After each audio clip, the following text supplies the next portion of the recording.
The stars above were fading fast. The cold winds howled like angry ghosts. Eli Mercer opened his eyes, his vision blurry, his head pounding. Sparks flickered above him. A thick crack ran through the cockpit glass of his small cargo ship, and the control panel was fried. Smoke filled the air, making it hard to breathe. He had crashed. Not just anywhere, but on an ice-covered moon called Orvax 7, far from any known colony. His ship had been delivering supplies to a mining station when a meteor storm hit out of nowhere. Now, everything was silent, except for the warning beeps echoing from the broken systems. Emergency. Power at 5%, the ship's voice. Stuttered weakly, Eli groaned and forced himself to stand. His left leg was hurt, but not broken. He grabbed his jacket, a backpack of survival gear, and a heat lamp. There was no time to wait for rescue. If he stayed in the ship, he'd freeze. He opened the emergency hatch and stepped out into a blizzard. The wind cut through his coat like knives. The ground was nothing but snow and jagged rocks. He had to find shelter fast. As he walked carefully through the deep snow, Eli saw something strange near a cliff, a glowing light, a curve of metal poking out of the ground. It wasn't part of his ship. He limped closer and saw it was an alien escape pod. Half buried in snow and ice, one side was cracked open. Inside, tangled in shredded seat straps, was someone known, something. It was a girl. Or maybe not exactly. She had long silver hair, gray fur across her arms and neck, and pointed ears like a wolf. Her skin was pale and her clothes looked like a torn uniform. Her face was human-like, but her sharp teeth and clawed hands told a different story. She was unconscious. Her body was shaking from the cold. Eli didn't think twice, pulled off his coat and wrapped it around her. Then he lit the heat lamp and started digging a cave into the snowbank nearby. Hours later, the storm was roaring above them, but inside the snow shelter, there was warmth. Eli sat beside the alien girl, watching her carefully. She was still unconscious, but breathing. He had bandaged a cut on her forehead and given her some sips of water. "Who are you?" whispered, more to himself. He had seen a lot in his time: robots, cyborgs, even insect-like aliens, but never a creature like her. She looked like some kind of hybrid, part human, part animal. She was also young, maybe the same age as him. Her body was thin, like she hadn't eaten properly in a long time. Suddenly, her eyes snapped open, bright yellow, wolf-like. Watching him, she growled a low, deep sound from her throat. Her ears twitched. Her body tensed like she was ready to pounce. "Whoa, hey." Eli held up both hands. "It's okay. I'm not your enemy." The girl bared her fangs and hissed, but didn't attack. She crawled to the corner of the shelter and crouched like an animal, keeping her eyes on him. "I saved you," Eli said gently. "You were freezing out there. This is my shelter. You're safe." She didn't speak, just growled again. Eli sighed. "Okay, I get it. You don't trust me. That's fair." He pulled out a small protein bar from his pack and placed it on the floor between them. She stared at it suspiciously, sniffed the air, then finally crawled forward and grabbed it. She tore it open with her claws and ate like she hadn't had food in days. Eli smiled a little. "You like that? I've got more." She didn't respond. She just returned to the corner and curled up in the coat he had wrapped around her. Eli didn't sleep much that night. He kept the heat lamp running, checked the shelter walls for collapse, and watched the strange girl who looked like a mix between a human and a wolf. Who was she? Where had she come from? And why had she been alone in that pod? The next morning, the storm had passed and the sky was clear. Eli stepped outside and saw white hills as far as the eye could see. No signs of help. No signs of the aliens who sent that pod. When he returned to the shelter, the girl was awake and watching him closely. He tried talking again. "Do you understand me?" She tilted her head. He pointed to himself. Eli. Then he pointed to her. She blinked, then slowly touched her own chest. Kara. And Eli nodded, smiling. "Kara, that's your name?" She blinked again. This time she didn't growl. Eli gave her more food. She sat beside him this time, close, but not too close. She watched every move he made. She even tried copying him when he lit a small firestone or boiled water. She seemed curious, but careful, like a wild animal trying to understand its surroundings. Later that day, when Eli stepped out to check his old ship for supplies, a shadow passed overhead, a strange silent drone in the distance. He rushed back to the shelter, worried it might be part of whatever Kara had escaped from. To his surprise, when he returned, she was standing in front of the shelter's entrance, claws out, growling at the sky, as if she was protecting it. Protecting him. Something about her was changing. Eli could feel it. She wasn't just some wild alien anymore. She was learning, and maybe, just maybe, she had already decided he was part of her pack now. For the first time in days, the snow had stopped falling. The sun above was faint and cold, but the air was calm. Eli Mercer stood near the edge of the snowy cliff, holding a metal panel he had taken from his broken ship.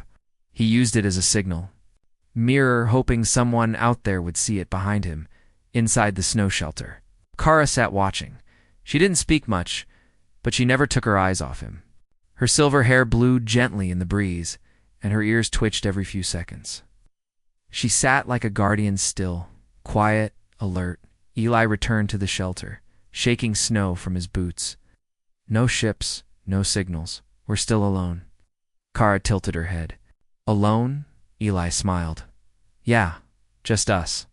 She repeated softly, us. It was only one word, but it made Eli feel a strange warmth. Kara was learning. Each day after that, they spent time together repairing tools, collecting water from frozen streams, and cooking small meals. Kara watched every movement Eli made. She mimicked him when he lit firestones or adjusted broken wires. Sometimes she failed, but she always tried again. Eli was amazed. She was smart, faster than any human he had seen at picking up skills. She barely spoke, but her body language was clear. When she liked something, her ears perked up. When she was annoyed, she growled softly or flicked her tail.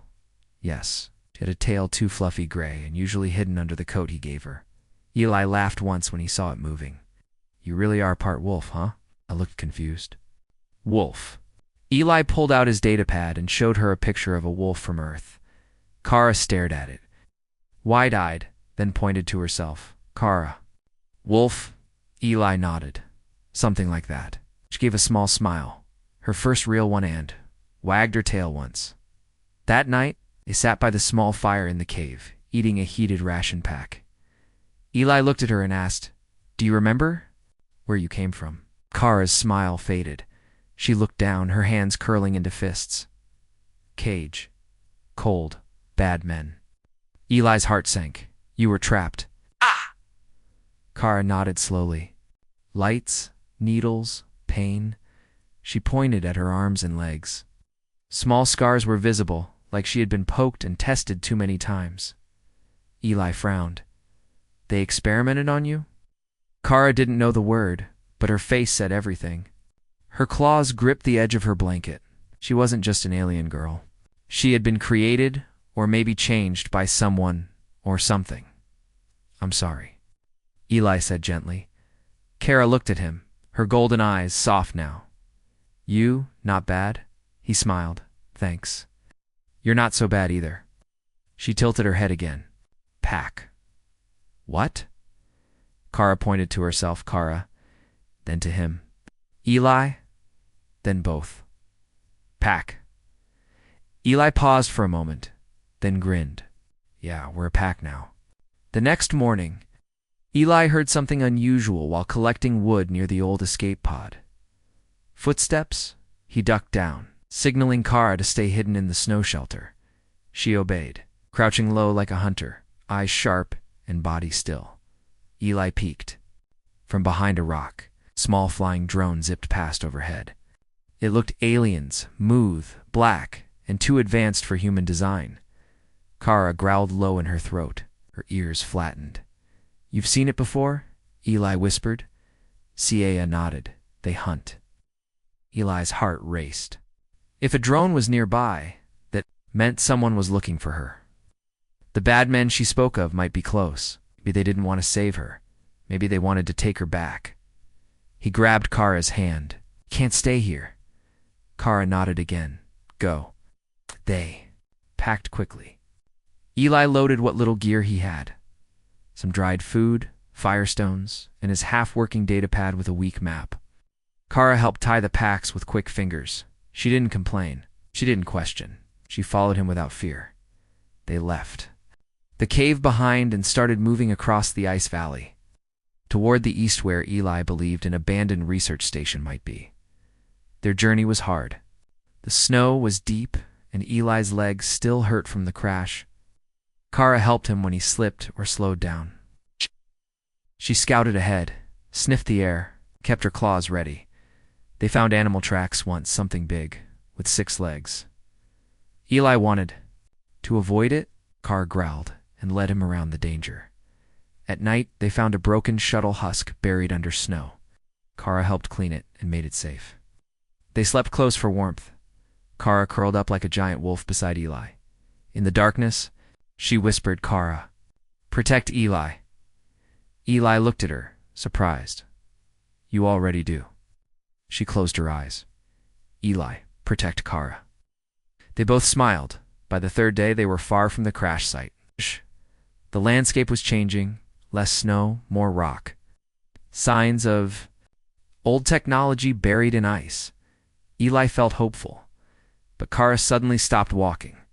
She sniffed the air, then growled loud this time. Her fur stood on end.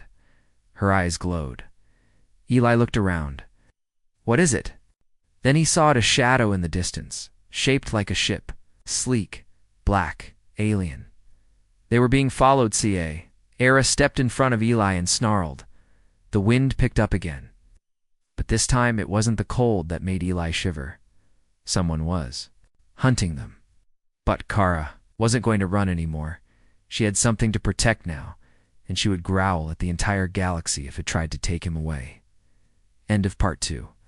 The cold wind returned, stronger than before. Eli and Kara stood still on the ridge, Dot looking down at the strange ship resting in the snow-covered valley. Its surface was black and smooth, like a piece of night sky had fallen to the ground. The engines were silent, but lights blinked along the side. This was not a rescue ship. It was something else. Kara's ears twitched. She crouched low, sniffed the air, and let out a soft growl. Same smell, she said. Cage men. Eli's heart sank. They're the ones who locked you up? She nodded. Bad. Very bad. Eli backed away from the edge and whispered, We need to move. Kara didn't move right away. Her golden eyes stayed fixed on the ship. They follow, not stop. Eli glanced at the weak daylight. The snowstorm was starting again. Wind picked up snow and little whirlwinds across the valley. They had to use it to escape. We'll hide in the storm, Eli said. Come on. They ran across the icy fields, Kara leading the way. She moved like a ghost fast, silent, sure-footed. Eli followed as quickly as he could, using his staff to help with balance. His legs still ached, but he pushed through the pain. Behind them, the dark ship opened. A group of tall figures stepped out, humanoid, but with smooth armor and glowing visors. One of them released a flying drone, which zipped up into the sky and began scanning the area. Kara turned her head slightly. They smell me. Eli frowned. They can track your scent? She nodded. But I mask it. She dropped to the ground, grabbed snow and dust, and rubbed it over her arms, neck, and hair. She handed some to Eli. Do same, she said. Eli followed her lead, unsure if it would work, but he trusted her. They found a rocky cave hidden behind frozen trees. It was narrow, but dry and deep enough to hide. Inside, they built a small barrier from snow blocks and laid down quietly. Listening, Kara's ears flicked toward the entrance. Footsteps. Eli turned off his datapad screen to avoid giving off light. He held his breath. Moments later, a soft humming sound came closer. A silver sphere floated just outside the cave entrance, scanning side to side with a red beam of light. Kara growled under her breath. The drone paused. Eli grabbed a metal shard from his bag. He waited until the drone drifted a bit closer then. Through it, the shard struck the drone's sensor eye. It let out a sharp beep and dropped into the snow, sparking. Kara sprang up, grabbed it, crushed it between her hands with a snarl. "Quiet," Eli whispered, but it was too late. Far away. One of the armored hunters turned his head and tapped his helmet. "They know," Kara whispered. "They come." Eli and Kara left the cave quickly, climbing higher into the mountain path. Snow swirled around them, making it hard to see, but it also made it harder for the hunters to follow. After an hour of climbing, they reached the ruins of an old structure. It was a long-abandoned human research station, half buried under ice, but with thick metal walls still standing. Broken solar panels stuck out of the snow like dead trees. Eli checked the door. It creaked open. "Inside," he said. "Make a stand here." Kara gave a low nod and followed him. Inside the station, old crates and metal benches were scattered across the dusty floor. Some panels still had power. Eli smiled. "If I can get the emergency beacon running, someone from the nearest colony might hear it." Kara looked around the dark room. This was home? Long ago? Maybe 10 years, Eli said, wiping frost from a computer screen. Before they abandoned the outer moons. Kara crouched near the window, watching the snow outside. "They still come." Eli connected wires and powered up the beacon. Soft hum filled the room. "Sending signal now," he said. "Coordinates, distress code, and a warning about armed aliens." Kara turned to him. "They won't stop." Eli looked at her. "And we'll stop them." They spent the next hour setting up traps. Kara used her claws to sharpen metal scraps. Eli set up tripwires with old wires and flash grenades from the station's locker. They stacked crates into barriers and hid behind a thick wall. Then they waited. Footsteps crunched in the snow. Outside, the hunters had arrived. One of them shouted, something in an alien language. The door burst open. A flash of light hit the inside as the first trap went off, blinding them. Kara leaped from behind the crates, slashing one of the hunters across the chest. Sparks flew from his armor as he fell backward. Eli tossed a flare. Grenade! Light exploded in the room, forcing 2 more hunters to cover their eyes. "Back, Kara," shouted. She flipped over a table and landed beside him. More hunters stormed in, but one stepped forward, different from the rest. His armor was red. His voice was calm. "Return the subject. You will not be harmed." Eli stepped in front of Kara. "She's not a subject. She's a person, and she's under my protection." The hunter raised a strange weapon. "You don't understand what she is." "I don't care," Eli said. "She's Kara. That's all that matters." Kara stood up beside Eli, eyes glowing, gold claws out. The red-armored hunter paused. "She's bonded to you," Kara growled. "His pack." Eli didn't fully understand what she meant, but he knew one thing. He wasn't going to let anyone take her, eh? Loud sound echoed from the sky. Everyone turned. A human rescue ship was descending through the clouds. The beacon had worked. The hunters looked at each other, then backed away slowly. The red-armored one gave a nod of respect to Eli. "We'll return." Then they vanished into the storm. Eli dropped to his knees. Breathing hard, Kara stood beside him. They're fierce and ready. When the rescue team entered the building minutes later, they were shocked to see a human and a wolf-like alien standing side by side. "Are you okay?" the medic asked. Eli smiled and looked at Kara. "We are now." The human rescue team gave Eli and Kara food, clean clothes, and a place to rest inside their warm ship. The medics checked Eli's injured leg and wrapped it with better bandages. Kara sat quietly next to him the whole time, her golden eyes watching every move. She growled softly whenever a stranger came too close. "She's not dangerous," Eli told the crew. "Just protective."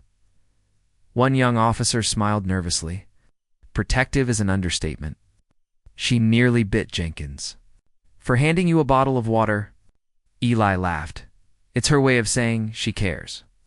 Later that day, the ship captain entered the room. She was tall, older, with gray hair and sharp eyes. "My name is Captain Voss," she said. "We got your signal. We'll take you both to the nearest outpost for full medical care." "Thank you," Eli replied. The captain looked at Kara and her. "It comes with me." Captain Voss nodded slowly. "Fine, but you should know. The ship that chased you is still on this moon. It's cloaked now. Hidden. They didn't leave." Kara's ears twitched. "They hunt still. We can't risk a full landing," the captain said. "This moon is unstable. Instead, we'll guide you from above. It's an old ground.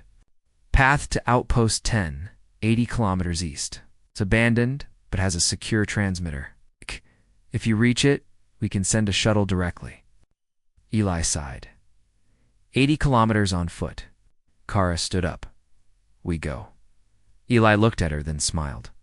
"All right, we go." The next morning, Kara and Eli left the safety of the rescue team and started the long march toward Outpost 10. Snow crunched beneath their boots. Wind blew sharp ice across the empty valleys. The mountains ahead looked endless. But Kara moved with purpose. She was fast, strong, and never seemed tired. Eli did his best to keep up. His legs still hurt, but Kara slowed down whenever he limped. She even carried his pack when he looked exhausted. At night, they found shelter in caves or under broken metal towers. Kara kept watch while Eli slept. Sometimes he would wake up to see her sitting at the entrance, eyes glowing softly in the dark. One night, she whispered, "I smell them." Eli sat up quickly. "The hunters." She nodded. "Far, but coming." On the third day, they crossed an old battlefield. Ruined machines lay half buried in snow.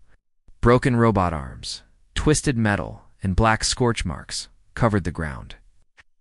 Forgotten war had once happened here. Kara stepped carefully, her nose twitching. "Bad place," Eli agreed. "Too quiet." As they walked through the wreckage, a noise suddenly echoed a loud click. "Don't move," Eli shouted. .ca froze. He looked down and saw a blinking red light under her foot. "A mine," he said, voice low. "Old, but still active." Kara didn't panic. She stayed still, breathing slowly.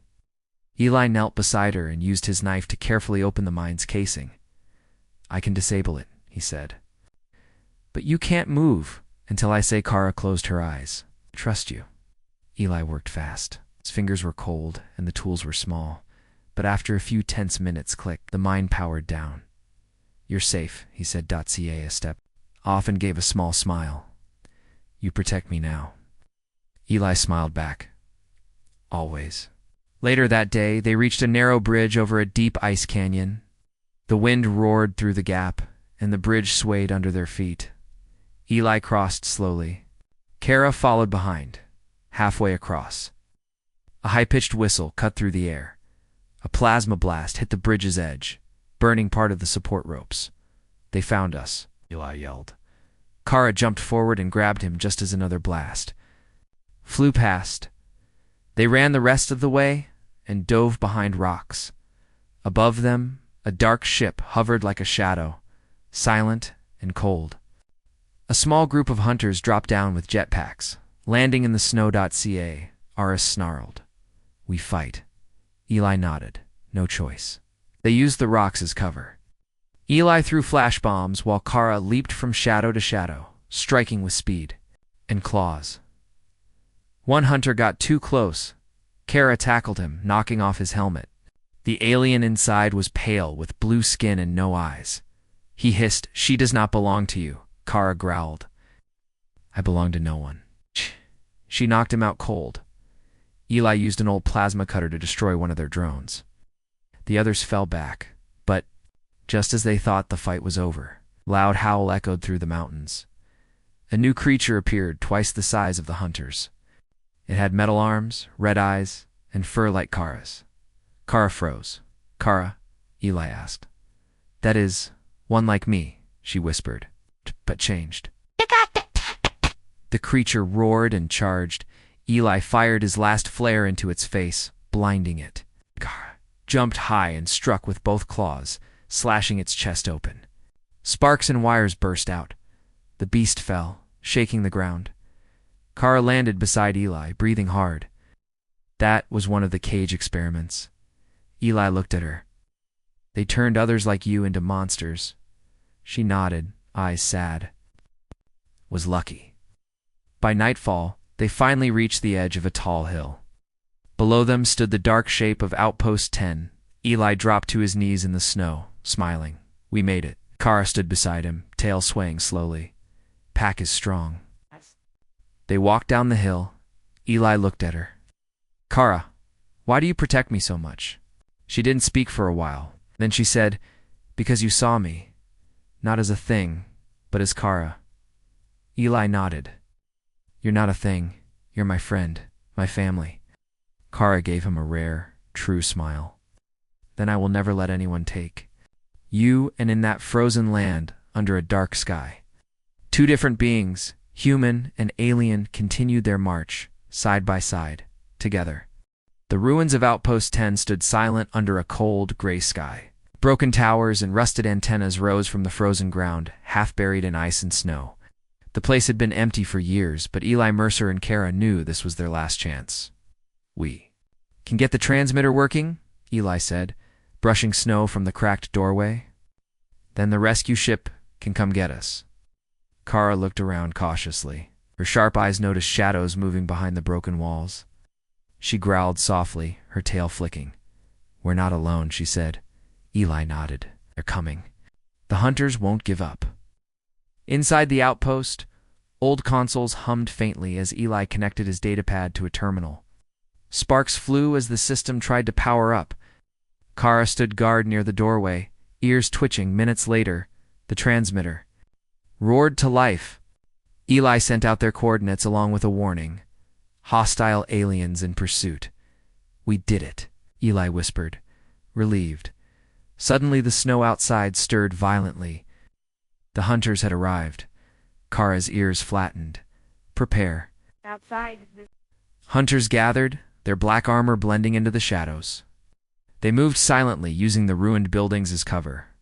Their leader, a tall alien with glowing red eyes, held a strange weapon that pulsed with blue energy. Retrieve the subject, he ordered.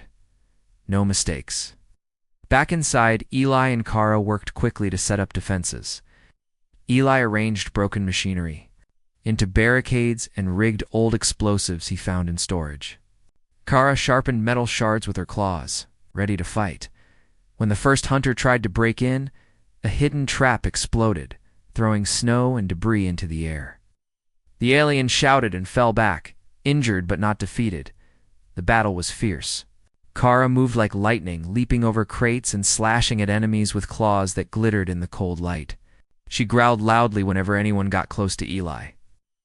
Driving the hunters back, Eli fired flare guns and used the station's old security turrets, which sputtered to life and sprayed energy bolts. Sparks flew, and metal clanged as the hunters struggled to advance. Despite the chaos, Eli felt calm. He was fighting to protect Karth, the girl who had become his pack. His family, the leader of the hunters, charged into the room, weapon glowing. Eli stood firm, blocking Kara's path too. Protect her. You cannot keep her, the alien hissed. She is property. Not anymore, Eli said, voice steady. She's free, and I won't let you take her, Kara growled, her eyes shining fiercely. She stepped forward, baring her teeth. The leader raised his weapon, aiming at Eli. Before he could fire, a loud roar echoed through the outpost. From the snowy sky, a human rescue dropship burst through the clouds. Bright searchlights cut through the storm as soldiers rappelled down with energy rifles. The hunters hesitated, then retreated, disappearing into the shadows. Eli breathed a sigh of relief. Kara lowered her guard but stayed close to Eli, still. Watching the new arrivals carefully, the rescue team secured the outpost and helped. Eli and Kara aboard the dropship. Medics quickly checked their wounds and offered warm food and water. Era, still wary, growled softly at anyone who approached. Eli, one of the soldiers, laughed. She's got your back, huh? Eli smiled. She's my pack. As the ship rose above the frozen moon, Eli looked down at the shrinking landscape. We made it, he said. Kara sat beside him, quiet but alert. Eli reached out and gently touched her hand. You saved me, Kara. Now I'm here to save you. She looked at him with eyes full of trust. Together, they faced the stars, ready for whatever came next. The rescue ship hummed softly as it flew through space, leaving the icy moon behind. Inside, Eli Mercer sat beside Kara, the alien wolf girl, watching her closely. She was different now, safer. Stronger, but still wary of everyone except him. Eli smiled. You did good back there, Kara. Looked at him, eyes bright. We fight together. The ship soon reached the nearest human colonia, bright city orbiting a blue-green planet. The crew welcomed Eli and Kara warmly. Scientists were eager to study her unique body and abilities, but Eli stood firm. She's not a specimen, he told them. She's my friend. Treat her with respect. Kara stayed close, growling softly whenever anyone tried to come near Eli. The crew learned quickly to give them space. Days passed. Kara learned human words better and better. She tried to speak slowly, often calling Eli mate, a word. She seemed to like Eli taught her about Earth, human culture, and the stars beyond. She listened intently, always curious but cautious. One afternoon, a young crew member approached Eli, smiling. Can I get you some coffee? He asked. Kara growled low and stepped between them. Eli laughed. She's very protective. The crew member smiled nervously and stepped back. Kara's growls became part of Eli's daily life. She guarded him not just out of fear, but out of deep loyalty. Sometimes she rested her head on his shoulder, and he could feel the warmth beneath her fur. One evening, on the ship's observation deck, Eli looked up at the stars. Kara, he said softly, what will you do now? She looked at him, eyes shining like twin moons. I stay. Protect Eli. Pack is strong. Eli nodded. Good. We faced the galaxy together, but life aboard the ship was not always easy. Some crew members whispered about Kara. Strange rumors spread. Some feared her wolf-like strength. Others were curious about her alien nature. Eli faced their questions and doubts with calm words and strong heart. She is who she is, he told them, and she saved my life. We owe her respect. Slowly, the crew began to accept Kara as part of the team. One day, while Eli worked in the ship's engine room, Kara sat quietly nearby. Suddenly, the ship alarm blared. Warning, unknown vessel. Approaching. Eli ran to the bridge, where the captain and crew were tense. The approaching ship was an alien warship, the same kind that had hunted Kara on the ice moon. The captain ordered defense shields raised side CA, growled fiercely, while standing. By Eli's side, the alien ship sent a message. Return the subject immediately, or face destruction. Eli looked at Kara. You ready? She nodded sharply. Right. Protect. The battle was intense. Energy beams lit up the darkness outside as the human ship dodged attacks. Kara moved quickly inside the ship, ready to defend Eli and the crew. When the alien boarding party tried to break in, Kara met them head-on. She fought with speed and strength, protecting everyone around her. Eli fired weapons, coordinated the defense, and kept his promise to Kara. They would face danger together. After a hard fight, the alien ship withdrew. The crew cheered, grateful. To be safe, Kara sat beside Eli, exhausted but proud. You fought well, Eli said, stroking her fur. She leaned into him. Pack protects pack. The stars stretched endlessly outside the ship's windows. Eli and Kara knew their journey was only beginning. Together, they would face whatever the galaxy held, friends or foes, with courage, trust, and the fierce bond of their pack.